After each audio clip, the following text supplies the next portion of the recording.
Hi everyone, this is Balázs from RacingBrick. We are continuing the January 2026 Speed Champions reviews, and today's victim is the 77257 McLaren W1. A lot of people expected this car to show up in the 1/8 scale Technic range last year, but instead we got the P1. Now the W1 arrives in Speed Champions form, so you can finally put it next to its big brother. On the front of the box we get the car against a nice sunset background, and on the back there are more angles, a hint at an interesting function, and of course the real car. So let's open it up. The set has 287 pieces, the price is 28 euros or dollars, and it will be available from the 1st of January. In some regions it's already up for pre-order, so check the links below for local availability. Inside the box we get 5 numbered bags, a separate bag with the wheel covers, a loose car base, a very small sticker sheet and the instructions. We start with the now standard double-page spread showing the real car next to the LEGO model, and here's the part list to look for new elements. Now let's get building. Right at the beginning there's an unusual part, and I'm pretty sure this is one of those trust the process pieces that will make sense later. These familiar elements written for the diffuser, similar to what we saw on the Ferrari, but with a slightly different supporting structure this time. We continue building the base, and once again we bury several transparent elements early on, which as usual will reappear later in more purposeful places. Hinges are added at the rear, apparently representing the V8, but realistically these won't be very visible in the finished model. At this point I'm already suspecting those robot arms will be used for the rear wing, and while we don't get brick-built exhausts, at least they are printed.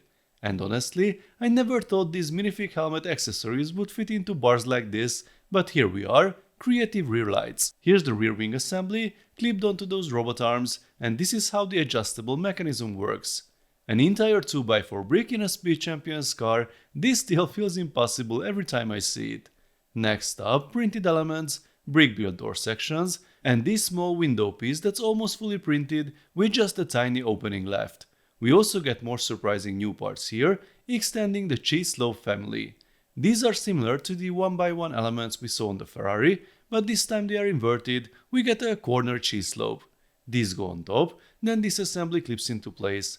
Theoretically, you can see the engine details through the window, but in reality, you will need a strong flashlight and very good eyesight. Another robot arm variant appears here, this time holding the side mirrors. The next sub-assembly uses another transparent 2x4 plate and these modified tiles, but what follows really made me stop and think.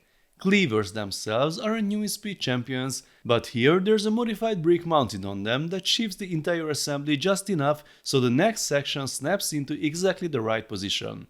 These red elements seem to exist purely to hold the front structure in position, after which the whole assembly locks into place. And now we get the third transparent blue plate, and honestly I'm a bit lost here. None of these parts are visible in the final model, and I'm not sure what they are meant to represent. The hybrid components on the real car sit behind the seats, and this isn't a Fast and Furious build, so underglow LEDs seem unlikely. If you have a theory, let me know in the comments, I'm genuinely curious. Inside we get a printed dashboard, and the steering wheel is mounted using a red bar.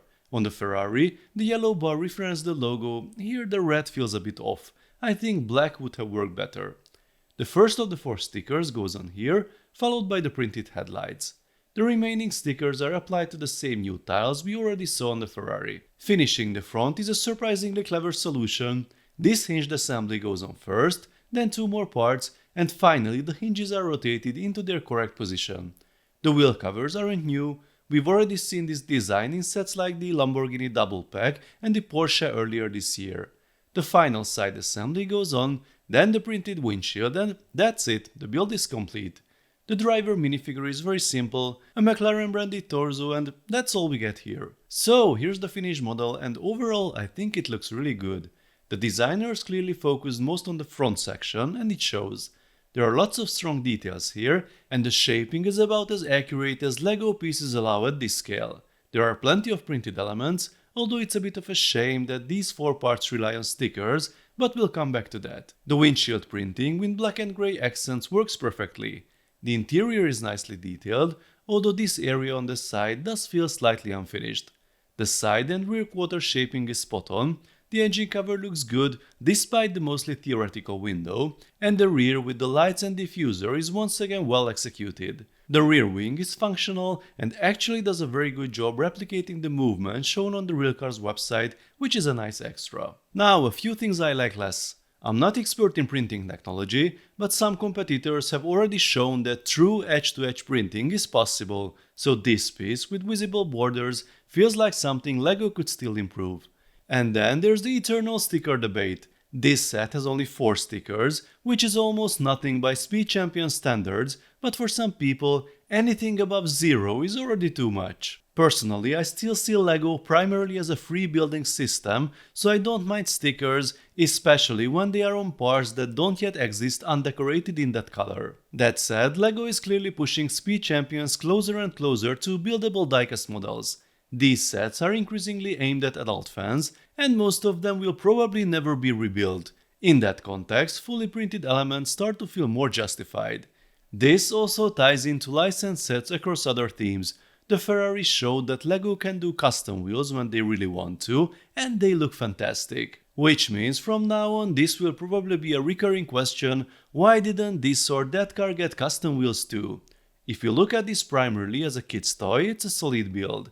There are clever techniques, a few slightly impractical ideas like the engine window, but also fun features like the moving rear wing. And if you want an orange McLaren without spending hundreds on the Technic version, this is definitely the budget option, and honestly, the two actually look pretty great next to each other. So let me know folks what you think. The looks, the wing function, prints versus stickers, let's talk about it in the comment section. If you enjoyed this video then please give it a thumbs up, and don't forget to subscribe with notifications, as more exciting LEGO videos are coming soon. See you next time, bye bye.